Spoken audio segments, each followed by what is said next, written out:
Great friends, இது பார்த்தீங்கன்னா super ace mint. இது வந்து வண்டி ஸ்டார்டிங் ட்ரபிள். வண்டி இழுத்துன்னு வந்தாங்க கட்டி. இது என்ன ப்ராப்ளம் அப்படின்னு பார்த்தீங்கன்னா வந்து டைமிங் சுத்தமாக மாறி இருந்தது. இப்போ நான் உங்களுக்கு காட்டுறேன் ஃப்ரெண்ட்ஸ். இது பார்த்தீங்கன்னா கேம் ஷாஃப்ட்டோட டைமிங் மாறி இருக்குது. என்னென்னு பார்த்தீங்கன்னா ஏன் இந்த மாதிரி கேம் ஷாஃப்ட்டோட டைமிங் மாறி இருக்குதுன்னு பார்த்தீங்கன்னா, இவங்க சரியாக ஆயில் சர்வீஸை மெயின்டைன் பண்ணல.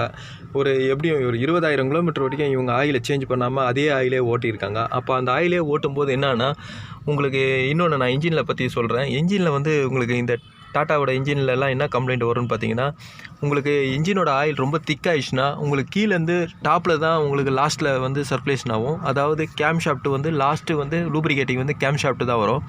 அப்போது உங்களுக்கு இன்ஜின் ஆயிலோட சர்க்குலேஷனோ இல்லை ஆயிலோட கம்மியாக திக்னஸோ இல்லை இன்ஜின் ஆயில் லெவல் கம்மியாக இருந்தாலும் முதல்ல வந்து சீஸ் ஆகுறது கேம் ஷாஃப்ட் தான் சீஸ் ஆகும்.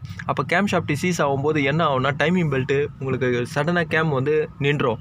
அப்போ நிற்கும்போது பெல்ட்டு வந்து உங்களுக்கு ஒரு பல்லு திரும்பினாலும் திரும்பும், இல்லைனா கட் ஆகிடும். சில வண்டிங்க பெல்ட்டு ஸ்ட்ரென்த்தாக இருந்ததுன்னா ஒரு டைமிங் கேம் ஷாஃப்ட்டோட டைமிங் வந்து உங்களுக்கு மாறிடும். இந்த வண்டியில் அந்த கம்ப்ளைண்ட்டு தான் ஆகிட்டுக்குது. இது நல்லா இன்ஜின் வந்து உங்களுக்கு ஆயில் லீக் ஆகிருக்கு. இந்த இதில் ஆயில் லீக் ஆகிருக்குன்னா ஆயில் ஃபில்டர்லேயும் ஆயில் லீக் ஆகிருக்கு. இங்கே பாருங்கள், ஆயில் ஃபில்டர்லேருந்து லீக் ஆகி இந்த இடம் ஃபுல்லாக ஆயில் லீக் ஆகிருக்கு. இவங்க இப்படியே வச்சு ஓட்டியிருக்கு. அதுவும் இல்லாமல் ஆயில் வேறு ரொம்ப திக்காக தார் மாதிரி ஆகிட்டுருக்கு. இங்கே பாருங்கள், ஃபுல்லாக தார் மாதிரி மை மாதிரி ஆகிடுச்சு. இந்த மாதிரி தார் மாதிரி ஆகும்போது இந்த ஆயிலோட பம்பு வந்து உங்களுக்கு சர்க்குலேஷன் வந்து ரொம்ப ஸ்லோ பண்ணும்போது என்ன ஆகும்னா, இன்ஜினும் வந்து லோடு அதிகமாக இருக்கும் இந்த வண்டிங்கள்லாம். அப்போ ஓவர் ஹீட் ஆகும்போது உங்களுக்கு கேம் ஷாஃப்ட் சீஸ் ஆகிட்டுருக்கு. கேம் ஷாஃப்ட் சீஸ் ஆனோடனே இந்த ராக்கர் வந்து உங்களுக்கு உடஞ்சிட்ருக்கு. எப்போவுமே இந்த CR4ஓட வண்டிங்க வந்து கொஞ்சம் சிம்பிளாக தான் இருக்கும். ஆனால் அது வந்து உங்களுக்கு என்ன ப்ராப்ளம் வரும்னா, டைமிங் பெல்ட்டு கட் ஆகிடுச்சுன்னா எப்போவுமே ஹெட்டு கம்ப்ளைண்ட்டே வராது இந்த வண்டியில். இந்த மேலே இருக்கிற ராக்கர் தான் உடையும். இப்போ நேற்று வந்து இதில் ஒரு ராக்கர் உடஞ்சிச்சு. அந்த ராக்கரை நான் இப்போ சேஞ்ச் பண்ணிட்டேன். இங்கே பாருங்கள், இந்த டேப்பட் ரோலர் சொல்லுவாங்க. இந்த டேப்பட் ரோலர் வந்து உடஞ்சிருச்சு. இது ஒரே ஒரு ரோலர் உடஞ்சோன்னா டைமிங்கும் மாறிச்சு. அதனால் வண்டி ஸ்டார்ட் ஆகலை. அதுக்கப்புறம் தான் நான் கண்டுபிடிச்சேன். இப்போ வந்து நான் அந்த ஒரே ஒரு டேப்பட் ரோலர் மட்டும் நான் சேஞ்ச் பண்ணிட்டேன்.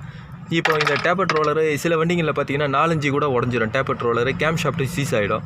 இந்த மாதிரி கம்ப்ளைண்ட் தான் நான் நிறைய வண்டி அட்டன் பண்ணியிருக்கேன். இப்போ நான் வந்து இந்த வண்டிக்கு இப்போ கரெக்டான டைமிங் வச்சிட்டேன். இப்போ உங்களுக்கு கரெக்டான டைமிங் வைக்கிறது வந்து உங்களுக்கு டைமிங் பெல்ட்டை கழட்டாமையே கூட வைக்கலாம். எப்போவுமே டைமிங் மாறுதுன்றது வந்து உங்களுக்கு ஒரு பல்லு 2 பல்லு அப்படி தான் மாறும். உங்களுக்கு மொத்தமாக டோட்டலாக 5-6 பல்லுலாம் மாறாது. அதனால் உங்களுக்கு எப்போவுமே கிராங்க் ஷாஃப்ட்டோட TDC வந்து உங்களுக்கு கீழே அந்த அலங்கி போடுறது, சென்சார் கழட்டி அலங்கி போட்டுறது லாக் பண்ணி வச்சுக்கோங்க.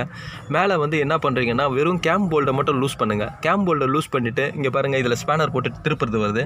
உங்களுக்கு பின்னாடி பார்த்தீங்கன்னா ஒரு ஸ்பேனர் வைக்கிற மாதிரி வரும் பிளேட்டு. அப்படி வச்சு தான் TDC வைக்கணும். உங்களுக்கு இதை லூஸ் பண்ணிட்டீங்கன்னா உங்களுக்கு டைமிங் பெல்ட்டுக்கும் கேம் ஷாஃப்ட்டுக்கும் இருக்கிற கனெக்ஷன் வந்து உங்களுக்கு லூஸ் ஆகிடும். அப்போ கேம் ஷாஃப்ட்டை மட்டும் நீங்கள் திருப்பி டைமிங் வர வச்சுக்கலாம். இப்போ நான் அந்த மாதிரி இதுக்கு வர வச்சிட்டேன் கரெக்டாக. இப்போ டைமிங் கரெக்டாக வர வச்ச உடனே என்ன பண்ணேன், இதில் ஒரு ஸ்பேனர் பிடிச்சி இதை டைட் பண்ணிட்டேன். இப்போ இன்ஜினோட டைமிங் வந்து இப்போ கரெக்டாக ஆகிடுச்சு. இப்போ அந்த டேப்பட் அந்த ஒரு ரோலரை மட்டும் புதுசாக மாற்றிட்டேன். இப்போ டைமிங் சரியானோடனே இப்போ இந்த இன்ஜினை எப்படி க்ளீன் பண்ணோன்னா, ஒரு 4 லிட்டரு இந்த 100 ரூபாய் ஆயில், லோக்கல் ஆயில் வாங்கி கொஞ்சம் இன்ஜினை ஃபுல்லாக ஆட விட்டு இன்ஜினை க்ளீன் பண்ணிவிட்டு அதுக்கப்புறம் தான் புது ஆயிலை ஊற்றி வாஷ் பண்ணணும். இதை மொத்தமாக வாஷ் பண்ணுறதுலாம் ரொம்ப கஷ்டம். ஏன்னா இன்ஜினோட எல்லா பார்ட்டுங்களுக்கும் உள்ளெல்லாம் பார்த்தீங்கன்னா ஆயில் வந்து இந்த மாதிரி தான் திக்காக இருக்கும்.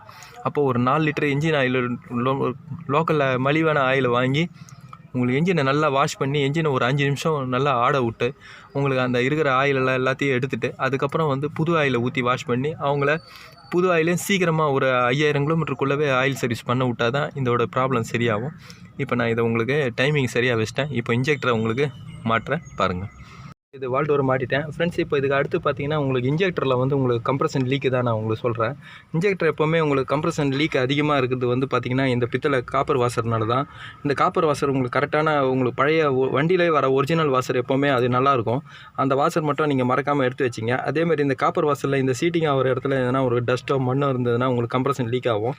அதுக்கு மேற்கொண்டு உங்களுக்கு கம்ப்ரஷன் லீக் ஆகுதுன்னா நான் சொல்கிற மாதிரி பண்ணுங்கள் ஃப்ரெண்ட்ஸ். இந்த மாதிரி டஃப்லான் டேப் எடுத்துங்க. லைட்டாக உங்களுக்கு இந்த இடத்த மட்டும் கொஞ்சோண்டு அப்ளை பண்ணிங்க. ரொம்ப திக்னஸாகவும் போடாதீங்க. உங்களுக்கு கொஞ்சமாக உங்களுக்கு டஃப்லான் டேப்பை வந்து உங்களுக்கு கொஞ்சமாக அப்ளை பண்ணிங்கன்னா உங்களுக்கு கொஞ்சம் இந்த இடத்துல சீலண்ட்டாக கொஞ்சம் நல்லாயிருக்கும். இந்த மாதிரி உங்களுக்கு கொஞ்சம் சுற்றி வச்சிங்கன்னா உங்களுக்கு வந்து கொஞ்சம் சீலண்ட்டாக இருக்கும். கொஞ்சம் லைட்டாக சின்ன கம்ப்ரஷன் கேஸ் எல்லாம் வந்து வராது. இப்போ நான் இன்ஜெக்டரை ஃபிட் பண்ணுறேன். இன்ஜெக்டரை ஃபிட் பண்ணிவிட்டு எப்போவுமே ஒயரை வந்து சொருகக்கூடாது. உங்களுக்கு ஏர்லாம் எடுத்ததுக்கப்புறம் தான் ஒயரை வந்து நம்ம சொருகணும். ஏர் நல்லா ப்ளீட் பண்ணதுக்கப்புறம் தான் ஒயர் சொருகணும். நான் இதுக்கப்புறம் உங்களுக்கு ஸ்டார்ட் பண்ணி காட்டுறேன். இந்த வண்டியை நான் ஒர்க்கை முடிச்சிட்டேன். உங்களுக்கு இன்ஜினோட ஐட்லிங்கில் எதுவும் மிஸ்ஸிங் இல்லை. பாருங்கள், இப்போ இன்ஜின் கரெக்டாக ஆடி நிற்குது. எப்போவுமே CR4 வண்டியை பொறுத்த வரைக்கும் உங்களுக்கு பழைய நாசில் போட்டு நீங்கள் ஏர் எடுத்து ஸ்டார்ட் பண்ணுறீங்கன்னா கொஞ்சம் நேரம் ஐட்லிங்கில் வந்து லைட்டாக இன்ஜின் வந்து மிஸ்ஸிங் இப்படி கொஞ்சம் நேரம் ஆடினே இருக்கும் ஒரு ஐட்லிங்கில்.